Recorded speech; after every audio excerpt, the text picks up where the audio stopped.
নমস্কাৰ বন্ধুসকল, মই আজি আপোনালোকৰ কাৰণে লৈ আহিছোঁ এটা গুৰুত্বপূৰ্ণ খবৰ যে আসাম টেটত কম নম্বৰ থকা সকলেও লাভ কৰিব চাকৰি এটা যুক্তিত। তাৰপিছত আৰু এটা কথা আলোচনা কৰিম যে PW চাৰ্টিফিকেট এইবাৰ ভালদৰে পৰীক্ষা কৰি নিযুক্তি প্ৰদান কৰিবলৈ চৰকাৰলৈ অনুৰোধ। তো গোটেইখিনি বস্তু আলোচনা কৰিম। অলপ পিছে সময় নষ্ট নকৰি তো আজিৰ ভিডিঅ'ৰ যিকেইটা কুৱেশ্যন আছিল সেইখিনি বস্তু আলোচনা কৰোঁ। যে চাওক যে কিছুমান হয়তো কেণ্ডিডেট এতিয়া হতাশত ভুগি আছে যে SOS পৰীক্ষাৰ যদি নাম্বাৰ এড কৰিব হয় তেতিয়াহ'লে কি আকৌ তো আমাৰ যিটো merit list provisional merit list ওলোৱা দেৰি হ'ব নেকি? আচলতে দেৰি হ'ব নালাগে। তো তাৰপিছত মই আৰু এটা বস্তু এতিয়া আলোচনা কৰিম যে চাওক যে নিযুক্তিত মই কৈছিলোঁ যে কম নম্বৰ থকা সকলেও পাব চাকৰি। তাৰ কাৰণটো হ'ল যে চাওক যে EHS টেষ্ট, হাই স্কুল টেট আৰু LP আৰু UP একেলগে প্ৰদান কৰিব নিযুক্তি আৰু টোটেল হ'ব 20,000 কেণ্ডিডেটৰ একেলগে নিযুক্তি প্ৰদান কৰিব। চাওক যিকেইজন কেণ্ডিডেটে EHSত পাব তেওঁলোকে ধৰক LP UPত এপ্লাই নকৰে আৰু হাই স্কুলত পোৱা সকলেও কেতিয়াও কিন্তু লোৱাৰ প্ৰাইমেৰী আৰু আপাৰ প্ৰাইমেৰীত কেতিয়াও এপ্লাই নকৰে। তো সেইকাৰণে চাওক যে যিকেইজন মেধাসম্পন্ন কেণ্ডিডেট আছে তেওঁলোকে হয়তো চাওক যে মানে কি নিজৰ যিটো উপযুক্ত এটা পদে চিলেকশ্যন কৰিব পাৰিব।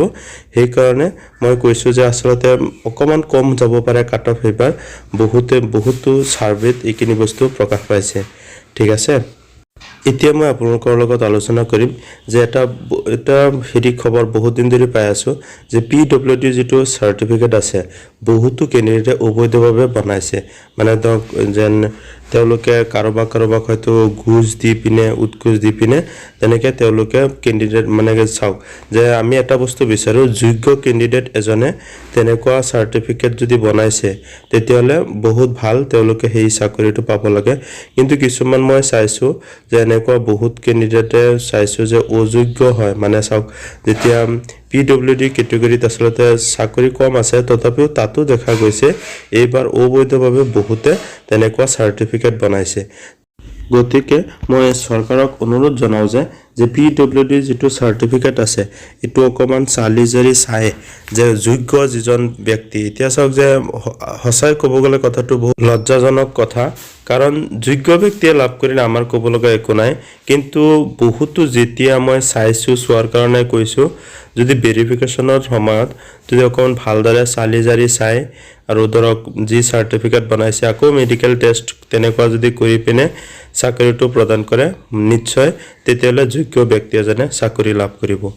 ঠিক আছে, তো মই এইখিনিত আপোনালোকক অনুৰোধ জনাইছোঁ যে লাষ্টত যে আপোনালোকে ধৈৰ্য ধৰক, মাৰ্চ 20লৈকে ধৈৰ্য ধৰক। প্ৰভিজনেল মেৰিট লিষ্ট ওলালে সকলোৰে জল্পনা কল্পনা যি আছে চবকেইটা কমি যাব। তো আজিৰ ভিডিঅ' এইখিনিতে আছিল, পৰৱৰ্তী ভিডিঅ'ত আৰু বহুত বস্তু লৈ আহিম। তো থেংক ইউ, সুস্থ থাকক, ভালে থাকক আৰু লাৰ্ণিং উইথ GCCNৰ সৈতে কানেক্টেড হৈ থাকক। জয় অসম।